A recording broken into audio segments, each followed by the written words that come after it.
The House will come to order. The prayer will be offered by guest chaplain Reverend Jeremy Legansky from Immaculate Conception Church, Elmhurst, Illinois. Let us pray. Good and gracious God, we praise you, we love you, and we thank you for this day. Draw near to these members of Congress. Remind them of their calling to serve the true common good. Help them to be instruments of unity, peace, and reconciliation in our country and throughout the world. Bless them, guide them, and fill them with an abundance of your grace. May they decide everything for the well-being of all, and may they never turn aside from your will. May all that they do begin from you, be brought to completion. In your name we pray, amen. Amen. The chair has examined the journal of the last day's proceedings and announces to the House the approval thereof. Pursuant to Clause 1 of Rule 1, the journal stands approved. The Pledge of Allegiance will be offered today by the gentleman from Washington, Mr. Newhouse. Ladies and gentlemen, please join me in the Pledge of Allegiance. I pledge allegiance to the flag of the United States of America and to the republic for which it stands, one nation, under God, indivisible, with liberty and justice for all.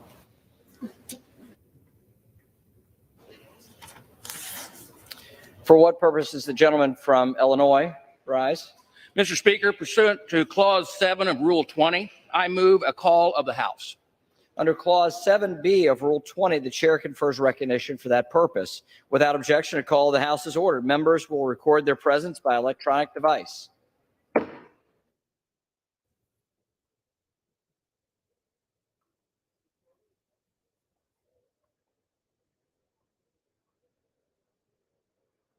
And so it begins. First of all, the establishment of a quorum, getting all the members that are supposed to be there on record that they are there. And then after that, what's expected will be nominating speeches from both the Republican and Democratic sides. And then the actual count, each of the representatives being called by their last name, standing up and saying who they will support as the next Speaker of the House. This will play out into the afternoon and for several hours. You can stay close to C-SPAN and C-SPAN the app if you want to watch along. You can call us and give us your thoughts as well on the process. 202-748-8921 for Republicans, 202-748-8920 for Democrats, and all others 202-748-8922. Up until the point where we start the process, joining us now, Reese Gorman of the Washington Examiner. He covers Congress for that publication. Mr. Gorman, good morning to you, or good afternoon to you. Good afternoon. Thank you for having me on. Tell me what you're watching for to play out over the next couple of hours. Yeah, so this quorum call will be important to see how many members are absent. That will show us how many votes Mike Johnson can lose and still become Speaker on the Republican side. Now, there has not been as much opposition against him as you've seen the past two candidates that have been nominated, Scalise, Jordan, and then Emmer, who was a nominee for 4 hours. So it is likely that he will become Speaker today, but I think you have a couple absences, so he might only be able to lose 3 GOP votes, where usually it would be 4.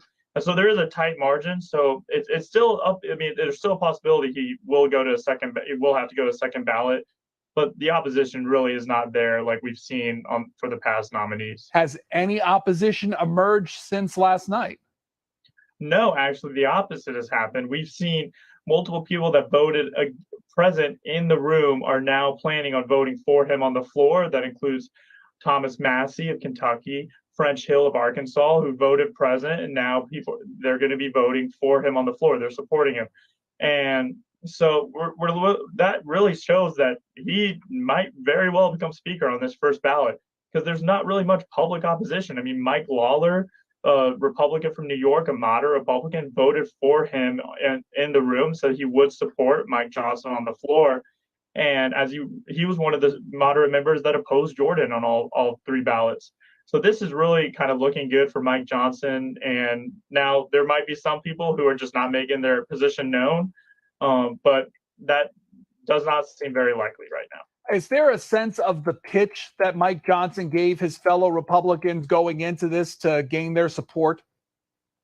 Yes, so we just received a letter that he sent to his colleagues on Monday, that kind of laid out his policy priorities, laid out his plan for the appropriation process, and how he would avoid a government shutdown.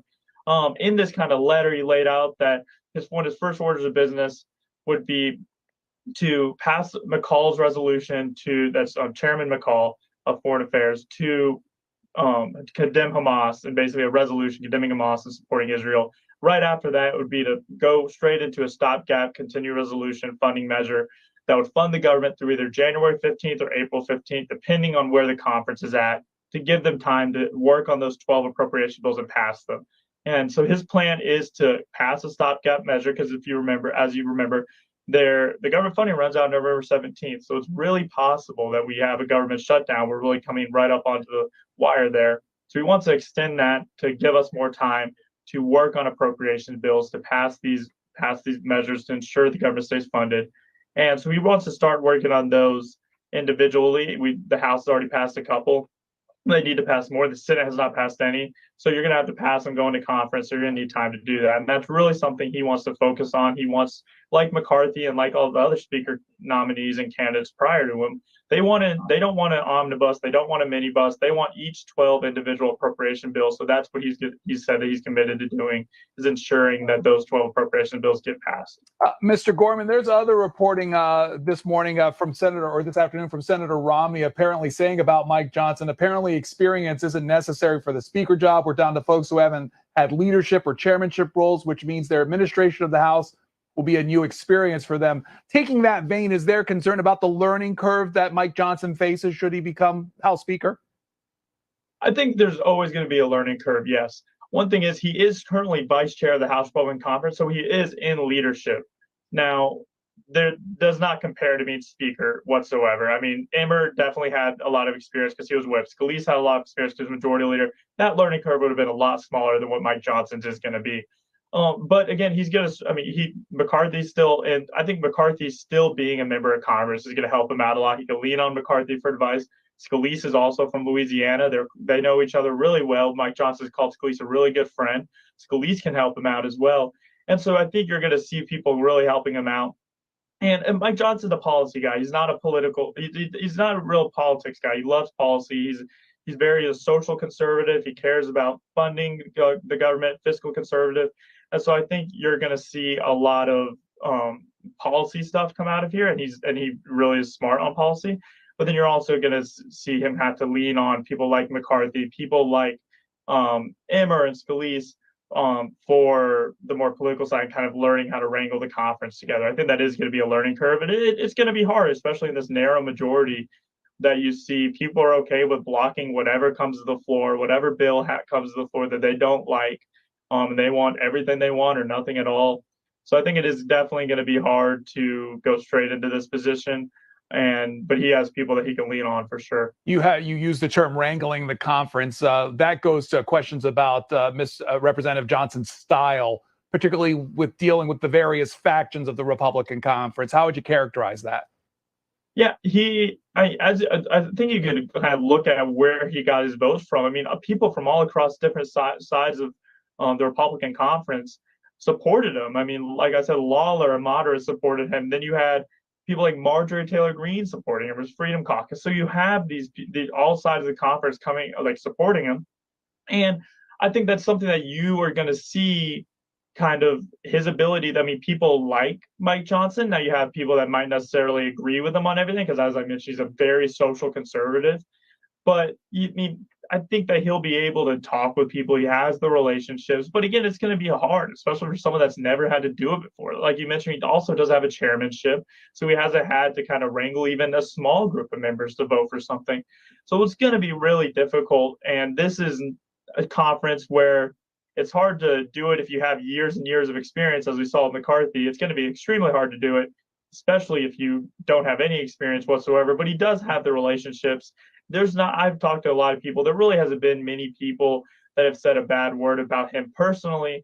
And so it doesn't seem like anyone necessarily dislikes the guy.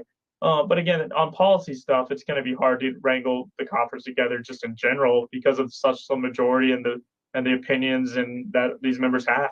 The Democrats, several have already said, and going back to Mr. Johnson's statements concerning the 2020 election, the positioning he took there. What does that mean, particularly from criticisms on the Democratic side, should he become Speaker? Yeah, I think you're good. I mean, they're saying that he's Jim Jordan with a sport coat, is what the DCCC said today. And other Democrat lawmakers have said the same thing. Now, I mean, there's not much difference between Jim Jordan and Mike Johnson when it comes to policy and beliefs. Okay, we're okay. We're done with that. We'll get back to the count when they stop propagandizing on state-owned channels. Sorry. Folks, I'm jumping in here real quick because they're not doing the count yet. They're going through the quorum process. So I just wanted to jump in real quick and talk about some things that are happening and are important to remember why this is going on and what's happening. Let me turn this off here. Nothing's working today. Why is nothing working? One of the things that we've seen over the last few weeks is time and time again, the information that what we're learning is the information that we were told weeks ago or months ago or years ago, we're learning today isn't true. And what we're learning is that the people that have been lying to us for the last several years, they're grasping at power as others are saying, hey, listen, we know what they're doing and we want to let you in on it. I mean, think about yesterday. McCarthy tried to stall this vote today. He's the one that rejected it. He didn't want to go through the process. Now, Matt Gaetz explains that on the War Room with Steve Bannon, and you can go there to watch it. But it's interesting when you know what the facts are, regardless of what side of the aisle you're on this, and especially if you're a Republican. I'm tired of hearing Republicans saying, it makes us all look like idiots. No, it makes you look like people that want to govern. That's what it makes you look like. You see, the way it's been working for the last several years is that you go in, right, and you vote on a bill that you haven't read. That's not what I sent my congressman or my senator to Washington, D.C. I didn't send them there to be forced to sign legislation, laws into power that they've never read. That's one of the things they wanted to get taken care of. So the question to ask here is, if you're a Democrat and you're watching this right now, is does it benefit you or I if your government can lie to you, if your government can mistreat you, if your government can tax you without representation? Because that's what's happening. Every time they send money out, and our politicians have not had the ability to read what's in that document, what's in that bill, and they sign it into legislation, that is taxation without representation. Remember the old days? Remember the fellas back in the 1770s? They thought that was a problem. Now, they call it something different today. They change the words. They change how they say things so it confuses you. Kind of like how they changed how to add, right? You can add, you can subtract, you can multiply, you can divide. But if you try to teach your kids or your grandkids how to do the exact same thing, Grandpa, Dad, you're doing it wrong. You don't know what you're doing. I was taught different.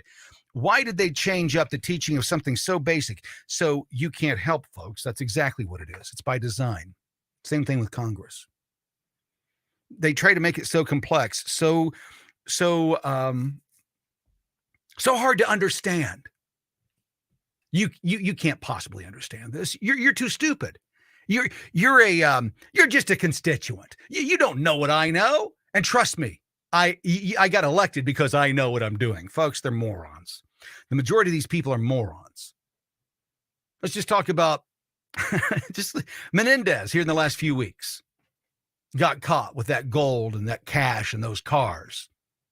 Hank Johnson thinks that Guam is going to sink. It's going to flip over and it's going to fall into the sea if we put too many bases on it. That's Hank Johnson. He's a Democrat. George Santos is a criminal. He's corrupt. He needs to be kicked out, but they won't kick him out because they need his vote. They can't kick out the criminal because they need his vote. And if they kick him out, Kathy Hochul replaces him. Kathy Hochul's a Democrat. She's going to name a Democrat to replace that Republican seat. That's why the Republicans won't get rid of George Santos right now. Because if they get rid of George Santos, Kathy Hochul will put somebody in place that the people didn't vote for. That's why they won't do it. Do I agree with it? No, I do not agree with it. By the way, we're waiting for the House to go back into session here. They're going through their quorum process now, a call of the House to make sure that they've got a quorum. So as soon as that comes into being, we'll go to that and let you see what's happening in these live broadcasts. One of the things that's going on, let me see if I can bring this up here. One of the things that we've been talking about on my podcast and my lives and so on for the last several weeks is what's happening in this country. And the importance of your voice and why your voice is so important. What I mean by that is this. Your constitutional rights are yours because somebody died for them. More importantly, you have constitutional protections. We call them the playground rules. You have those for two reasons. First of all, a man was willing to give his life to defend those values. Or a man was willing to take someone else's life to promote those values. This is what we're talking about now, folks. This is the point in the game where we've got to be very, very adult-like and get down to brass tacks and the lowest common denominator. At some point, you have to defend your rights. At some point, you have to do it. If the judges refuse to do it, it's up to you. If the DAs refuse to do it, it's up to you. If the politicians refuse to do it, it's up to you. If the mainstream media does it, it's up to you. It's up to you. It's always been up to you. Nobody goes and fights for your freedoms. They go and fight for what they believe in. I've said it before. I don't do what I'm doing for you. I do it for me. I'm jealous, or I'm not jealous. I'm a narcissist. When it comes to political freedom, I'm a narcissist. I don't care about your freedom. I'm not concerned. I want the freedom of me and mine. That's what I want. And that doesn't happen unless, well, people are willing to stand and take the slings and arrows, the consequences. I've said it before. My dad would tell me, he would say, if I catch you, well, first of all, you're not going to catch me. That's the first thing. But the second thing is, it was the part where he told me what was going to happen. You're going to be grounded. You're going to lose your rights. You won't be able to do what you want to do. And you're going to get your ass beat. Probably going to get the belt. Didn't stop me. Do you know why? Because I was willing to live with the consequences. That's what's going on in DC right now. They know that they're taking your freedoms. They know that they're ripping them away from you. They don't care, and they're willing to live with the consequences. If the consequences are riots and looting and arson and murder and all the other things that we've seen over the last 3 to 5 years, they're fine with that. They're willing to accept those consequences because it doesn't affect them directly. You see, the difference is I'm willing to accept the consequences that affect me directly. I talked to a gentleman this morning, former military intelligence, and I asked him, I said, do you agree that at some point, you've got to be willing to go against the rules? Absolutely. Why do you say that? Well, when the rules put in place benefit the enemy, the rules don't apply to you. When the laws are unjust and repugnant to the Constitution, they don't apply to you. Their policies, their guidelines, their rules, their regulations, they don't apply to you. Regulations do not apply to you. You're a citizen. You're not a subject. Laws apply to you. So when the ATF comes down and says, you can't do this because we've made it a criminal act to put a handle on the front of your gun, you can tell them, fuck off. I'm a citizen. You don't tell me what the rules are. The playground rules were set in 1776. Nothing changes until we change those. You don't have the authority. By the way, the ATF, not mentioned, not enumerated in the Constitution, unconstitutional, cannot exist. I don't listen to what you have to say.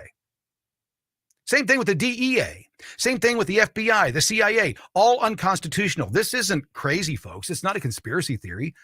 If you believe that the federal government has the authority to create a police state to watch American citizens, go show me in that document from 1776, go show me in that document where that's written. It's not there.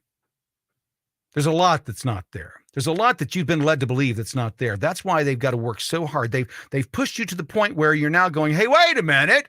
Don't we have some rules about this shit? Don't we have some documents from the mid to late 1770s that said, hey, listen, you guys don't have to do this if you want. You don't have to do it. Isn't there a document? And now's the push. This is when they put the boot on the neck. They have to, because people are starting to wake up. When you've got people like Democrat, liberal Barry Weiss, former New York Times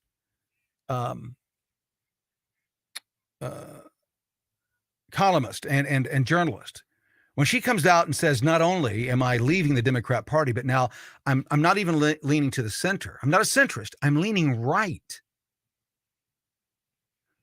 A former Democrat that said that Trump was evil is now saying we should have listened to him, that everything that he said was going to happen is happening. Folks, they told you that Trump would bring us to the brink of World War III. He brought peace to the Middle East. We didn't have a war, a new war, or any action like that in 4 years. That's the first 4 years in my life in this country. I'm almost 60 years old. That's the only 4 years in my life where this nation has not been in conflict somewhere or new conflict. 4 years. The other 50-some years, we've been at war somewhere in this nation, or we've been funding a war or a proxy war somewhere in this nation. We had a guy that came in and said, listen, we got to stop this shit. It doesn't benefit us. And who went after him? Not the people that are getting bombed. Not the people that are getting harmed. They're not having a problem.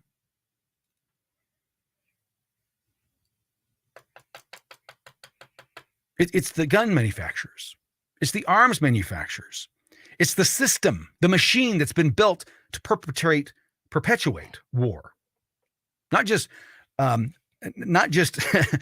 bring war, but bring war forever. What Eisenhower called the military-industrial complex. And it doesn't change until you change it. Why? Well, they have no incentive, folks. I keep telling you that it's the bully in the playground. I know it's very low. What do you call it? It's a very low position to start from, I guess is the best way to put it. I'm trying to watch two things here, so I'm a little discombobulated. But let me put it this way. They try to tell you that the government's complex, and that you're too stupid to understand it. And there's nothing that you can do to the system. They understand it all, and that you're an idiot and you don't understand anything. And so therefore, just let them do what they're going to do. Hillary Clinton said it yesterday, or day before yesterday. A young man says, hey, listen, you're not listening to us. And she goes, we've heard what you say. We don't care. Sit down and shut the fuck up. That's what Hillary Clinton said. Now, I paraphrase there. I'm adding some, dramatic influence on it. But that's what it was. That's what she said. Now, I think it's rich that Hillary Clinton, her claim to fame was that she started as a college protester. But now she's the one on the dais being protested. And what did she say? Sit down and shut the fuck up. We've heard your opinion. We don't care. We're moving on. Well, that's what congressional members on the left and the right have been doing for the last 40, 50 years. I worked in politics for a period of about 15 years, deep in Indiana politics, at the highest levels, at the governor's level. That's where I was. You know what I learned? You can't trust them. None of them. On either side. They're corrupt. They're not going to change their way. They're going to do what they're going to do. They don't care what you think.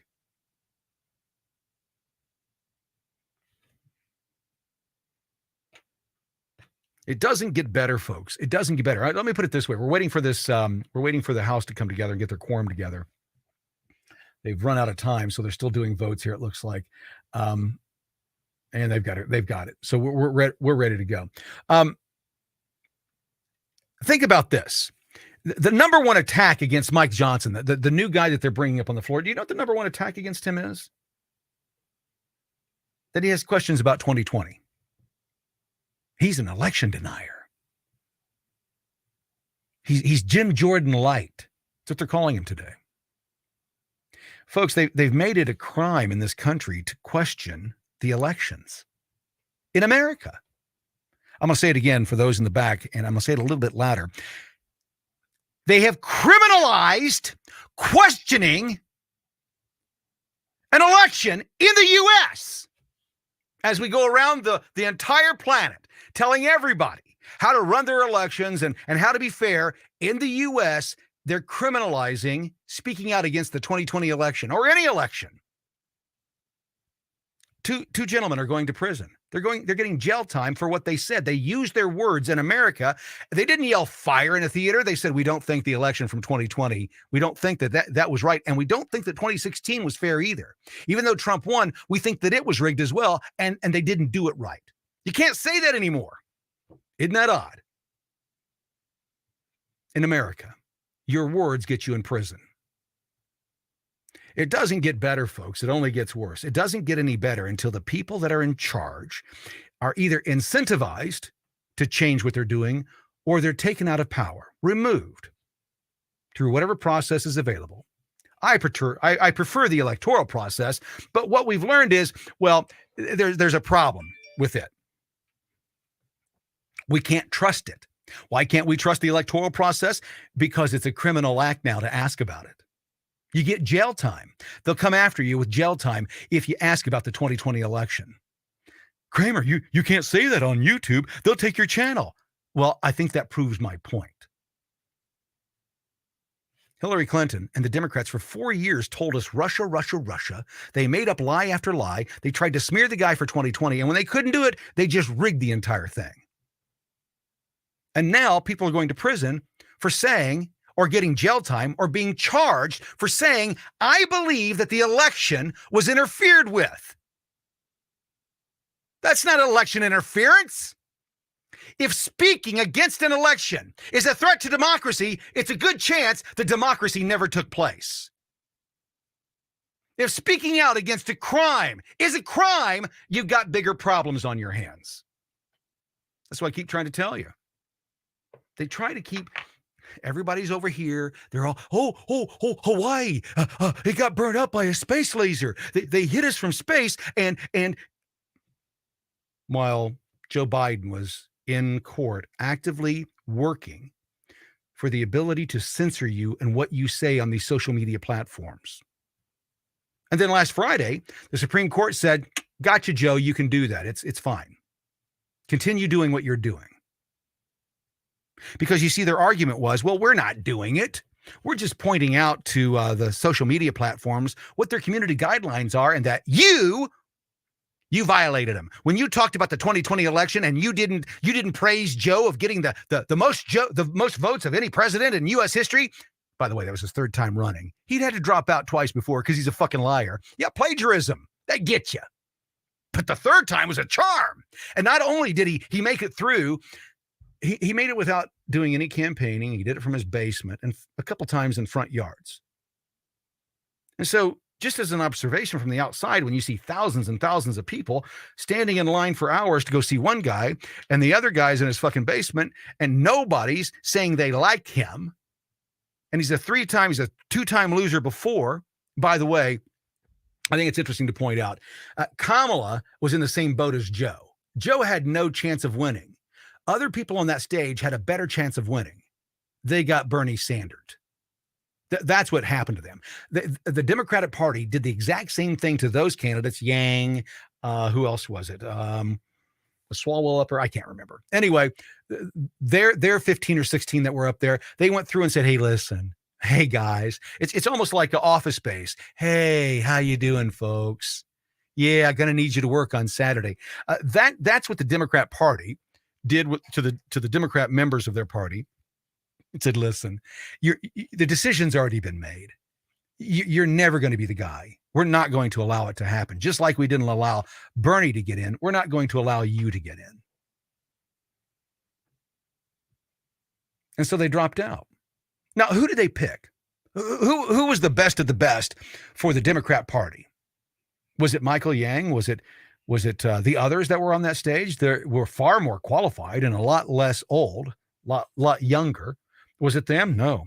Was it the ones that were polling better than Joe or polling better than Kamala? No. They picked Joe and Kamala, who was at 1%. No one wanted her as president. But that's who they picked. Why? Because they can be managed. They can be told what to do. They want the power, they want the position, they want the notoriety so bad that they'll do whatever they're told.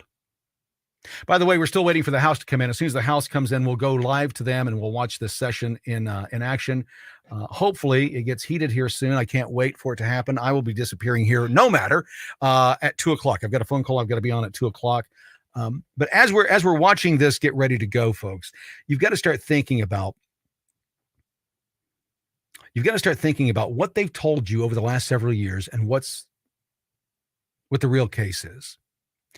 Our cities erupted. In fact, not our cities. Cities around the world erupted into fire, rioting, looting, and arson over the death of George Floyd. And now we learn that, well, he was going to die no matter what happened that day. No apologies, no nothing. And here's the kicker. Those who benefited from his death and everything that happened after his death, the outrage, they knew the entire time. The autopsy report, they knew the entire time. They knew from the very beginning that he OD'd, that Derek Chauvin had nothing to do with it. So here's what I predict next. Remember what Derek Chauvin said when he talked to the family? Do you remember what he said? It was really cryptic, really weird. There's a lot of legal reasons why I can't say what I'm going to say. He turns around to the family and he goes, I'm sorry for the death. And I can't remember what it's, condolences. He gave his condolences to the family and that they would understand later. Do you remember that? If you don't, go back and look at that video. Find it. Because he knew he hadn't done anything either. They knew that he OD'd from the very beginning. And he said, I can't say anything, folks. So he didn't. And just a few days ago, we learned that George Floyd wasn't the victim of police brutality that ended his life. His life ended because of his own choices, what he decided to put in his body. And if you want to point it out, it was fentanyl. So it came from Mexico and China, the open border problem. So it wasn't Derek Chauvin with his foot on his back and his neck. That's not what killed the man. What killed the man was Joe Biden's open border policies. That's what killed the man. They're not going to tell you that, though. They're not going to say that. And you can't question. You can't question what's going on. Because if you question what's going on, that makes you a threat to the system. That makes you a risk. You got to shut up and sit down. Shut the fuck up and sit down. Sit down and shut the fuck up. That's what they're saying blatantly. Hillary Clinton had no problem. We've heard your opinion. We don't like it. Now sit down and shut up. That's what's going on right now in our nation. And it doesn't get any better because there's no incentive for it to get better. I keep saying the exact same over and over and over. There's the same thing over and over and over again. I liken everything that we go through in life to the playground. You see, what I realized a long time ago was that bullies, well, they never stop being bullies. They just grow up. They didn't change. The mean girls are still mean girls. The bitches are still bitches. The soft talking dudes that will stab you in the back, they're the same. They never changed. They just became more sophisticated and the scale became larger. But the kid who would sell you out in high school or middle school or in college or your first job, that guy that threw you under the bus and didn't give a shit, in fact, actively worked to screw your life over, that person, they haven't changed. No, they became politicians, attorneys, and so on. Or they became the greeters at Walmart or the cashier at Walgreens or any other Karen that you can think of that you've seen over the last 2 to 3 years that tried to show you, assert how much authority that they have. Well, if the Karen at Walmart says you got to put your mask on, wait a minute. Let's be more realistic about it. The Karen at the front of the restaurant that says you've got to put your mask on to come in and walk to your table, but once you're sitting there, you can take it off. Now, if you go to the restroom, you got to put it back on. That Karen that enforced that rule, as idiotic as it was, that Karen can run for office. That Karen can be a politician, and many of them are. In fact, a lot of the politicians that we have in place, and I'm going to say it, and a lot of people are going to hate me for this. Oh, you're misogynist. No, some of the biggest problems we have in politics are women. I got to say it. And it's not because I don't like women. I love women. But women tend to be a little bit more emotional typically than men. And what women don't understand fully, because they didn't live that life, is that what men understand is that at some point, either we learn to get along, right? And I just have to put up with your shit and you kind of have to put up with mine, right?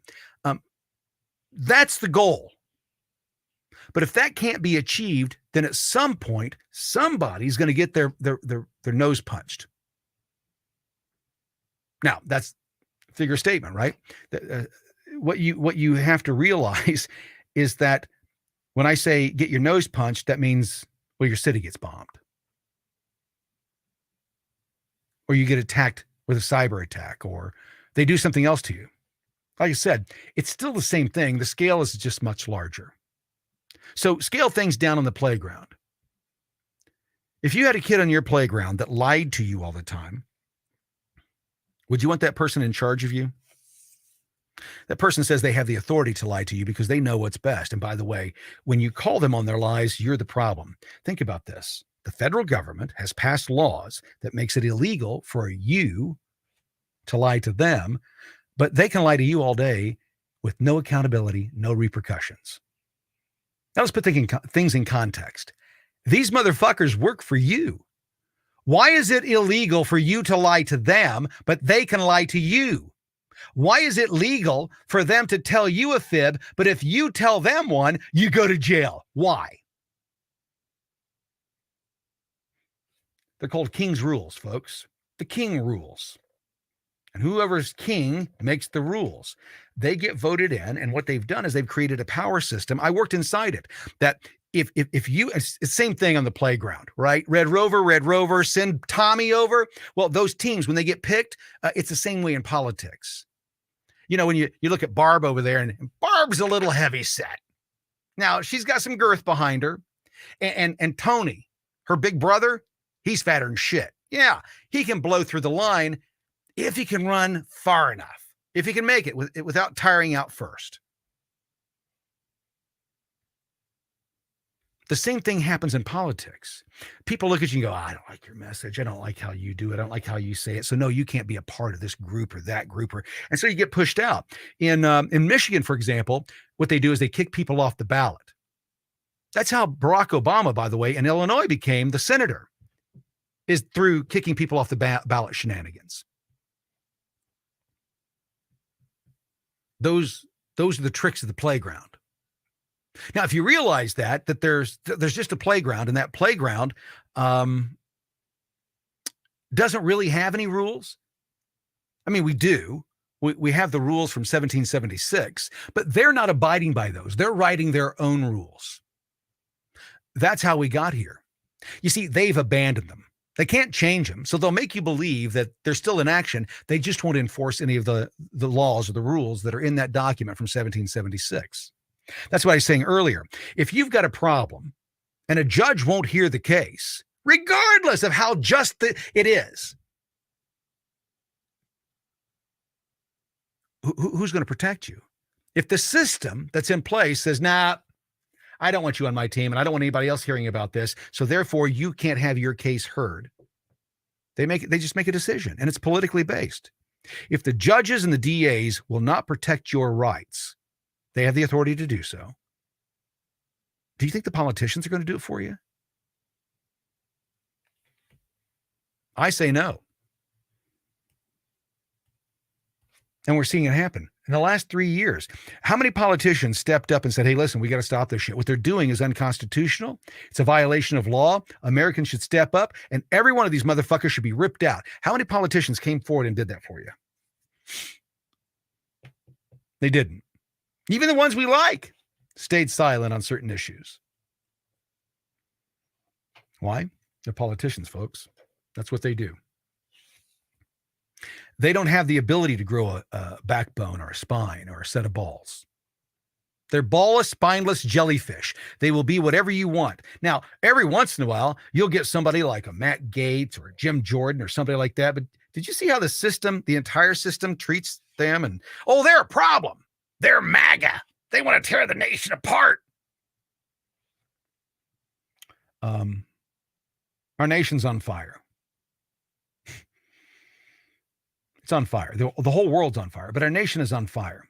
And you can't save the inside. You can't save the interior of the house without first knocking out some windows and knocking out some doors and getting the life-saving fluid of water in there. You can't do it.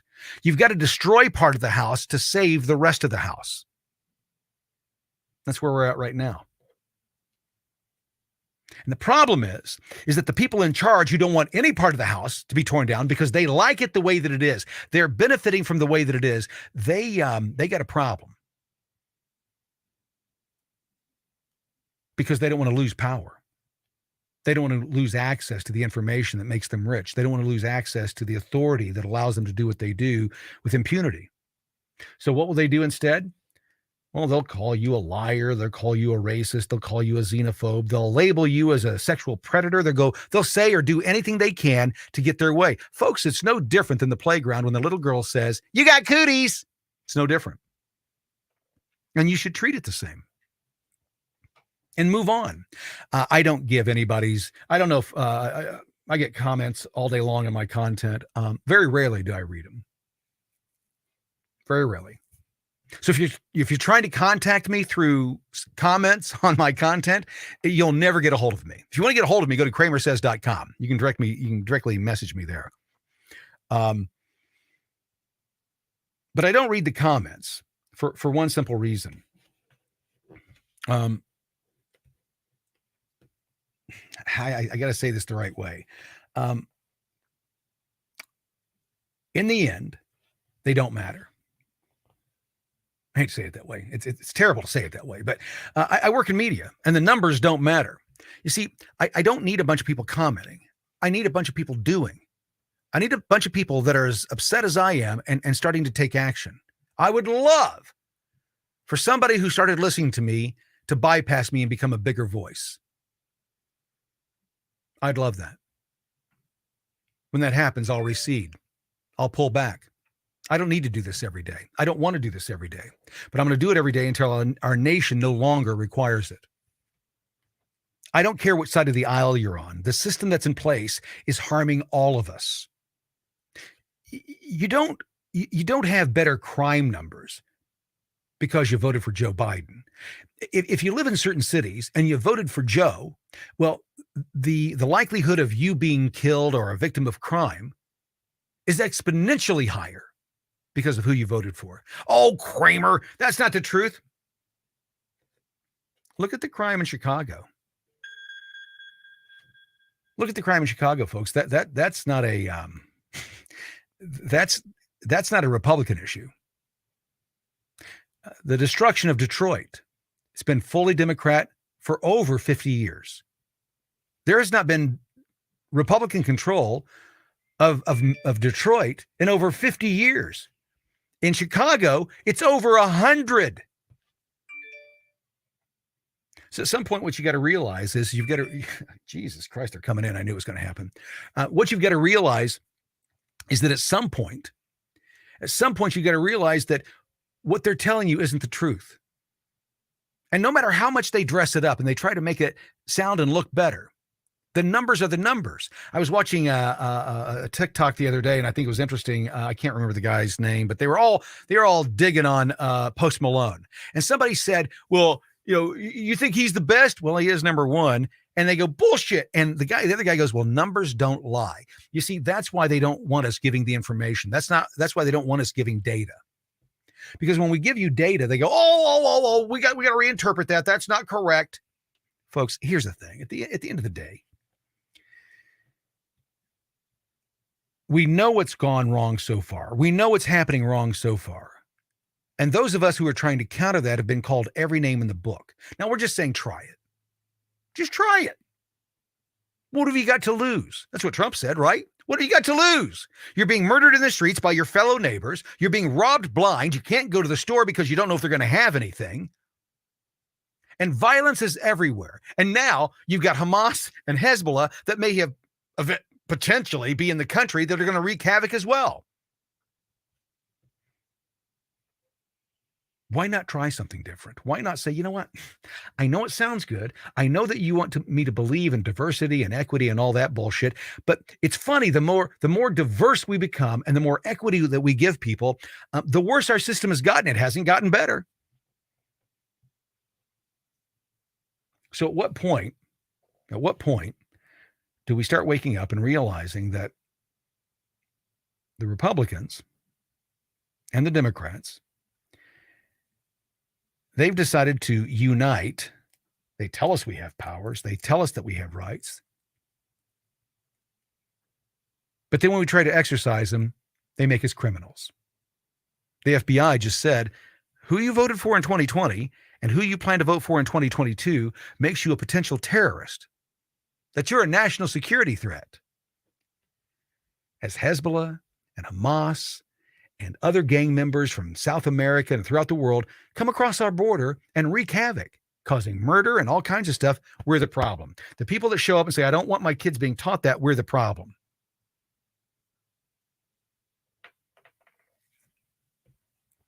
It doesn't get better until it gets a lot worse. It doesn't get better until it gets a lot worse. It doesn't get better until it gets a lot worse. And by worse, I mean you actively involved. Okay, they're back in session. I'm out of here. Thank you so much. We'll talk to you soon. See you. Bye-bye. See if I can do this right. Speaker, the tellers will please come forward to take their seats once again.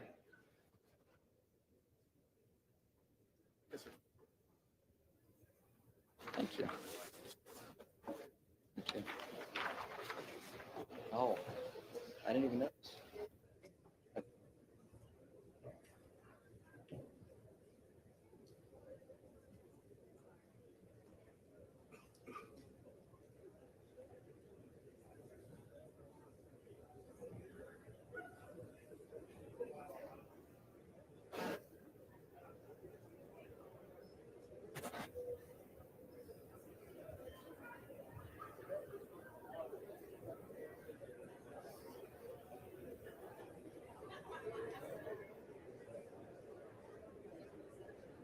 All right.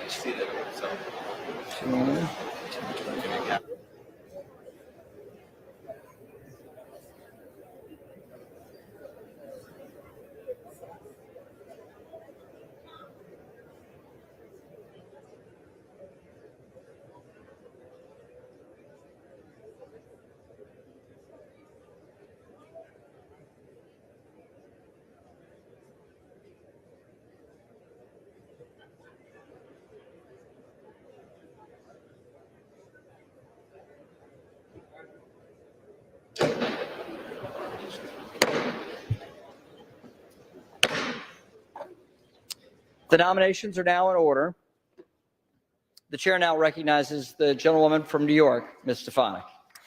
Mr. Speaker Pro Temp, Madam Clerk, colleagues, on behalf of the House Republican Conference, I rise today to nominate the gentleman from Louisiana, Mike Johnson, as Speaker of the People's House.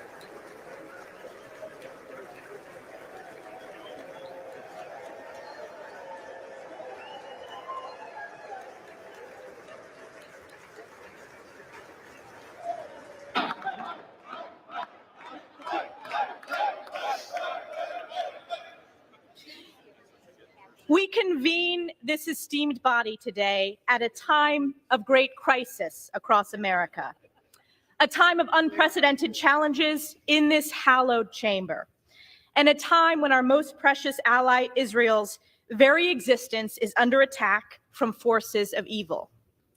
Yesterday, our dear colleague, our former conference chair, our chair of Energy and Commerce, Cathy McMorris Rodgers, nominated Mike Johnson in our conference. And she put it best, and I want to quote her today. She said, quote, "Trust has been broken and we have come to a standstill. How do we restore trust between members, leadership, and ultimately between Congress and we, the people?" Cathy went on to say, "There's a sense that it cannot be business as usual." She went on to note, above the Speaker's chair in the House chamber is our nation's motto, "In God we trust."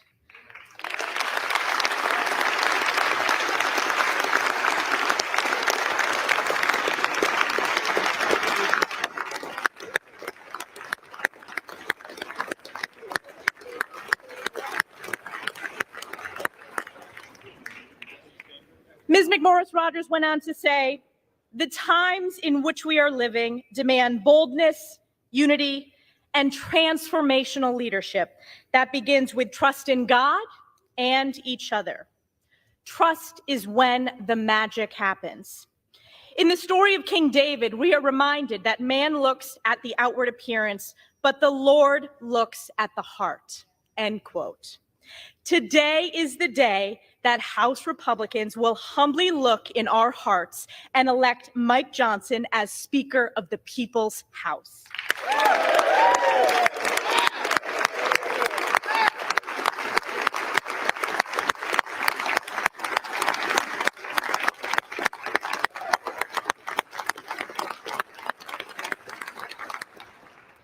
A man of deep faith, Mike epitomizes what it means to be a servant leader. A deeply respected constitutional lawyer, Mike has dedicated his life to preserving America's great principles of life, liberty, and the pursuit of happiness. Mike is a titan on the Judiciary Committee and a dedicated member of the House Armed Services Committee. And as vice chair of our conference, he has united all of our members to speak clearly and boldly on behalf of the American people. A friend to all and an enemy to none, Mike is strong, tough, and fair, and above all, Mike is kind. And at this very moment, this Republican conference knows that we live in perilous times and the American people are hurting. Families are struggling under the pain of inflation caused by reckless far-left spending, unable to afford groceries, heat, or gas.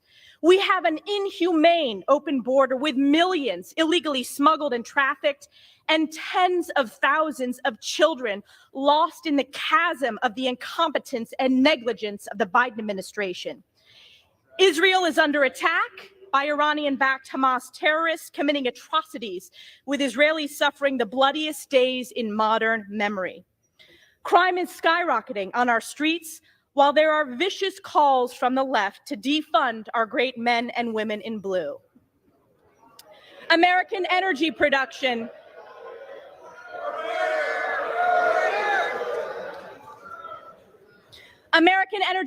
has been crushed by Joe Biden's radical, failed, far-left Democrat policies, causing seniors, farmers, and families to pay more at the pump. And Americans fundamentally understand that the federal government has been illegally weaponized against we, the people, shredding the Constitution, targeting conservatives, parents,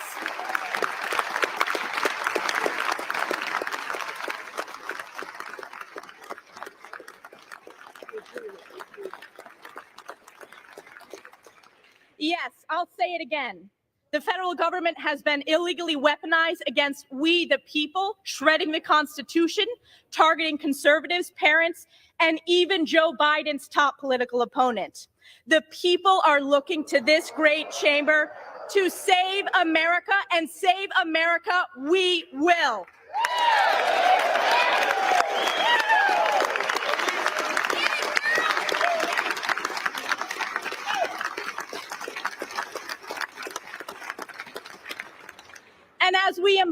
on the path ahead, I am reminded of Galatians 6:9. And let us not grow weary of doing good, for in due season we will reap if we do not give up. House Republicans and Speaker Mike Johnson will never give up. Today is the day we get this done. May God bless our next Speaker, Mike Johnson. May God bless the United States of America. And I yield back.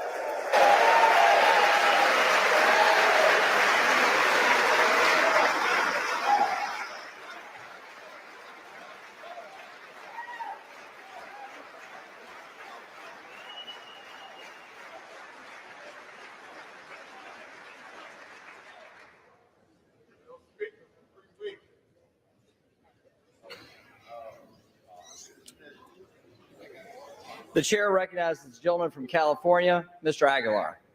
Thank you, Mr. Speaker Pro Tempore. I notice a little bit more of a smile on your face today than we have in the past.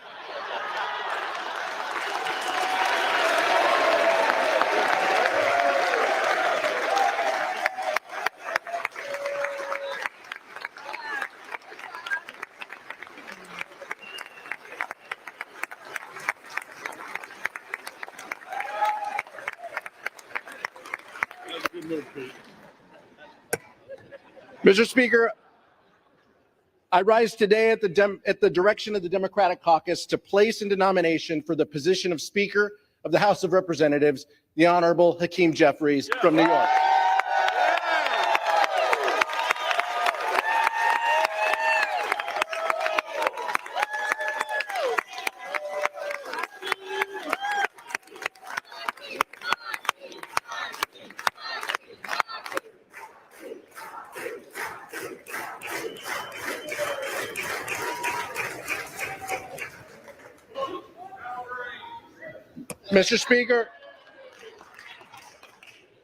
Mr. Speaker, you may agree with this, but we are back here 22 days into this Republican manufactured chaos, and House Republicans have brought us to the exact same position that we were back then.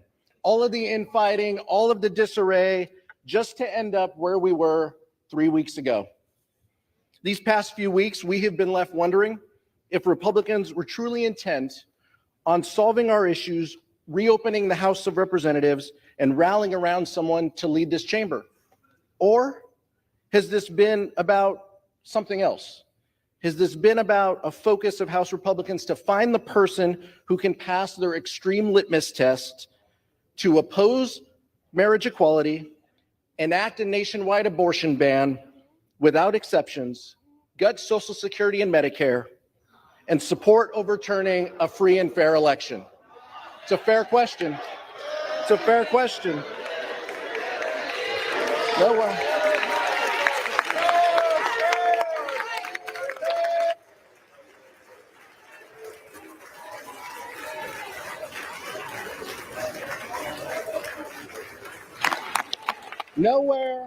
Nowhere in that candidate questionnaire is it about growing the middle class, helping our communities, keeping the cost of healthcare lower, and making life for everyday Americans better.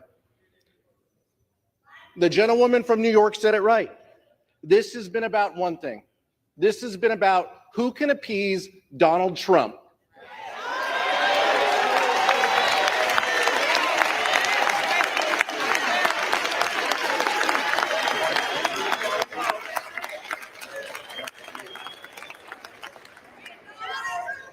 House Republicans have put their names behind someone who has been called the most important architect of the Electoral College objections. He's spearheaded, that's fair, we know how you feel. Yeah, you've made that clear. He's spearheaded the legal effort, joined by more than 100 of our colleagues on the other side of the aisle, in support of a dangerous and baseless lawsuit to overturn the results of the 2020 election. On the eve of January 6th, some of my Republican colleagues even called this a failed strategy. Yet those same individuals plan to stand right next to him today. Mr. Speaker Pro Tem, House Democrats believe that when members of this body voted to reject the results of the 2020 election, they forfeited their ability to lead this chamber.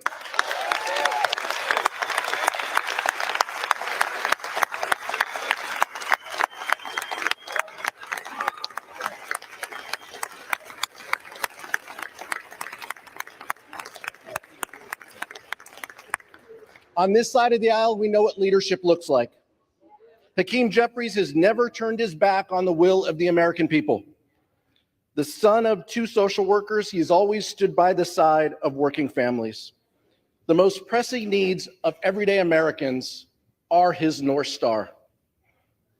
He believes that everyone in America should have the opportunity to get ahead and achieve their version of the American dream. He believes that access to affordable health care is a right, not a privilege. He believes that reproductive freedom must be guaranteed, not stripped away.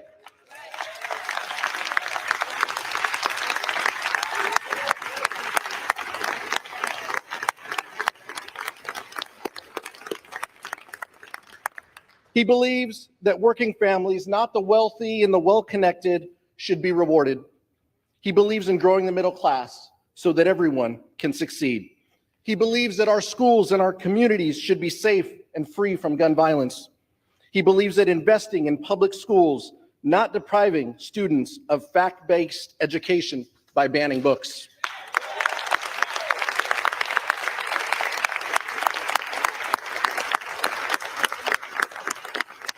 He believes in taking care of our seniors and our veterans, not slashing their benefits. He believes in living up to the promise that America is a beacon of hope and a land of opportunity. He believes in defending democracy against all enemies and adversaries, foreign and domestic.